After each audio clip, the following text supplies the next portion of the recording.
up on the bottom, baby. It's hard, I know. So if you've ever given a review on something, you probably know that you can review something and later on down the line your opinion might change. Usually what I hear is you try something, you didn't really like it, and then a few weeks later it kind of grew on you and you started to like it. Well, I did this review on my protein powders a few weeks ago. Actually, it's probably been a few months ago now. So I told you I tried 3 flavors. I liked 2 of them and I did not like one. The one that I did not like was salted caramel. So here it is right here. And I guess what I wanted to tell you guys is that I don't think I haven't really changed, but my opinion has gotten more extreme because I told you guys it wasn't very good. This stuff is the worst, okay? I mean, I cannot tell you how bad this stuff is in my opinion.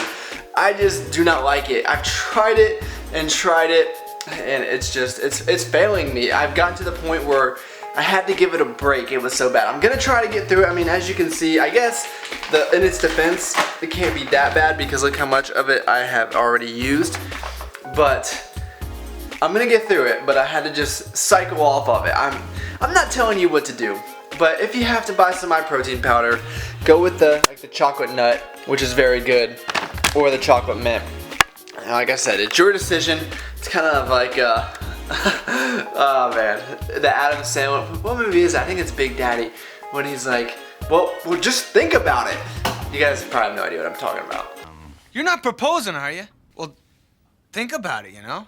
God, Sonny, shut up. If you guys can't tell, I only know Adam Sandler movies. I don't like movies, but somehow those always seem to make their way into my video. But that's just my 2 cents on things, guys.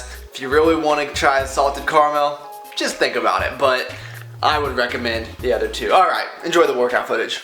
These types of reviews are why I'm never going to make any YouTube cash.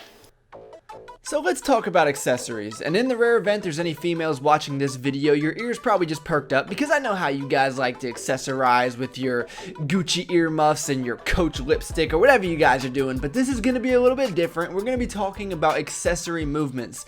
Now if you train for strength, then you're pretty familiar with the term. Obviously our main movement is going to be the squat, the bench, and the deadlift. But what I found is that after I finish with one of those 3 main movements, I really lose focus and I lose a lot of my intensity. Now obviously after you do one of those big compounds, you're not going to have as much energy, and that's just natural. But what I notice is I really don't pay accessory movements much mind at all, and I don't really find myself progressing in them as well as I should be. So I just kind of go into them and kind of just go through the motions, and that's one thing that I really need to get better at. When you think about accessory movements, you really do more of those than you do your main compounds, just because you want to get adequate volume in, but you don't want to tax your CNS, so this is a great way to do it. But if you're not really giving it your full attention, then you're kind of shortchanging yourself, and that's one thing that I think I've been doing for probably the whole amount of time that I've been strength training, at least training primarily for strength. Obviously, when I would go into the gym before, I mean, I started this when I was probably in 8th grade. I would just go in and, of course, I would go hard on my bicep curls and my bench press. But even something like this, a pause squat, which is still one of my main movements, is just a variation.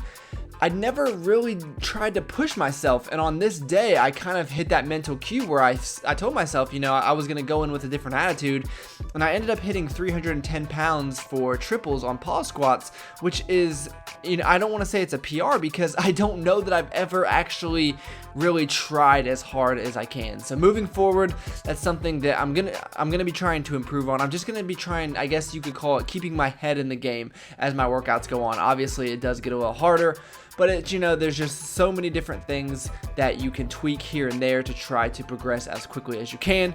So that is it. Hopefully you guys enjoyed this. Please like the video if you did. I'd really appreciate that, and I'll talk to all of you guys very soon.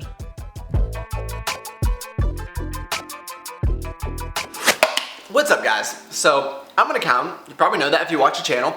And I would say that my personality and my mannerisms definitely reflect that. And I think we all have certain stereotypes for different jobs, no matter if it's an accountant, a doctor, a lawyer, or whatever it is. And I would say that I fit the mold pretty well for a stereotypical accountant. And it's just a different personality type. I mean, if you take me and compare me to someone that maybe works in, say, sales, completely different. I'm more introverted, more into the numbers, maybe some would say a little bit more socially awkward. But one of the things that I definitely don't have that I've always admired about salespeople is just the gift of gab. I mean, they can talk about anything to anyone, and it's truly a skill. It's something that I do not have. It's something that I wish that I had, because what you're going to realize as you start to work with more and more types of people, you kind of have to adapt to different people depending on what type of personality that they have. And I think it's just a good thing to be able to do, is just to be able to kind of not change yourself in any means, but just be able to communicate with all different types of people. So that's one thing that I've definitely been working on, and I would almost say that I'm a lazy communicator.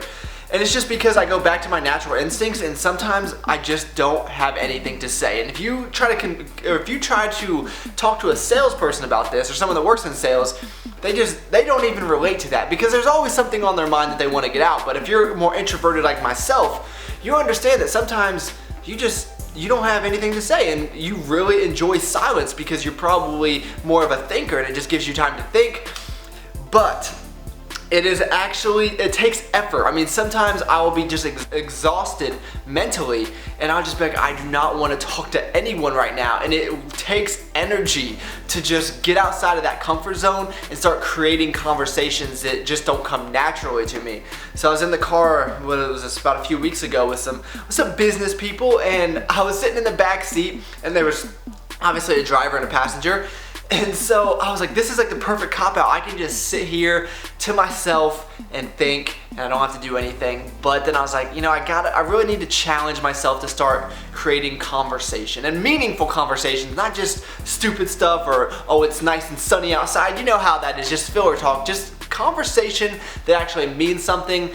And it is, I mean, it's almost like a job. It really took a lot of effort on my part, and it's something that I'm still trying to improve about myself. So if you're like me, I would challenge you to do that exact same thing. Maybe just step outside of what you just feel comfortable with, or what you feel like doing at that moment in time, just to try to better yourself a little bit. And if you're that salesperson that never shuts the hell up, maybe you should work on that. No, I'm just messing, but maybe you could work on listening better or something. You know, every personality type has its flaws, and that's kind of the gist of this one. So that's really about it. I'm pretty hungry. So now I'm gonna do my two favorite things: not talk and eat. And honestly, one of the overall objectives of this channel is to help me improve on that. I know sometimes I come home and I almost have to give myself a pep talk just to turn this camera on. It's like I don't want to talk, I just don't want to be in front of this thing, but it helps me, it really does. So I think if you guys can just challenge yourself in that same way, you'll be better off. But now we've got all of that deep stuff out of the way with, it's time to eat. So one thing, if you guys learned one thing from this video, it is that breakfast food is good any time of the day. So I'm gonna enjoy this. Hopefully you guys enjoyed the video, and if you did, please like the video, guys. That really helps me out a lot. A little thumbs up button, it's probably like right there, and all you gotta do is click it. Think about it, all you have to do is push that button, and it helps me, and hopefully I will in turn help you, at least in the long run. So thank you for taking the time out of your day to watch this video. I always appreciate it, guys. I'll talk to you next time.